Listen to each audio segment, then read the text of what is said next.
मनुष्य गंध निवारणे वियोग. आता मनुष्य गंध म्हणजे काय, म्हणजे स्प्रे मारलेला का, हा मनुष्य गंध शब्दाचा अर्थ काय, हा गंध जाण्यासाठीच आपल्याकडे न्यास सांगितले.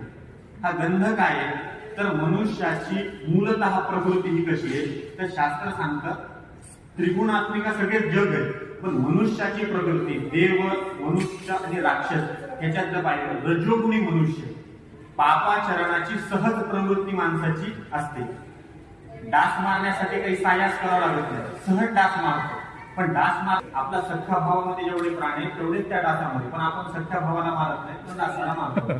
तर ही जी सहज वासना आहे ही कशामुळे झाली तर जन्मोजन्मी आपण जे कर्म केलेले असतात त्याचं कुठंतरी फळरूप आपल्या ठिकाणी वासना निर्माण होते. तर ह्या वासनेमुळे काय होतं तर मनुष्याच्या ठिकाणी पापाचरणाची बुद्धी येते. भांड्यामध्ये जर का तेल काढलं, ते तेल जर का आपण नंतर काढून टाकलं, ते भांड किती जरी घासलं तरी जी सद्गृहिणी असते त्या भांड्यामध्ये पुन्हा कधीही दूध काढता येत नाही. कितीही तुम्ही मातीने घासा, बिंबारने घासा, कशाने घासा, एका भांड्यामध्ये तेल काढलं त्या भांड्यामध्ये पुन्हा दूध काढता येत नाही. का तर शास्त्र असं सांगतं त्याच्यामध्ये थोडा तरी अंश तेलाचा राहतो आणि तुम्ही त्याच्यात दूध काढलं की ते दूध नासणार हे 100%.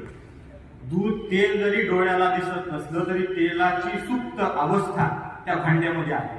तसं मनुष्य आपण किती जरी ब्रह्मकर्म करत असलो, काही जरी करत असलो तरी आपण मनुष्य असल्यामुळे आपल्या ठिकाणी थोडी तरी पापाची वासना आहे.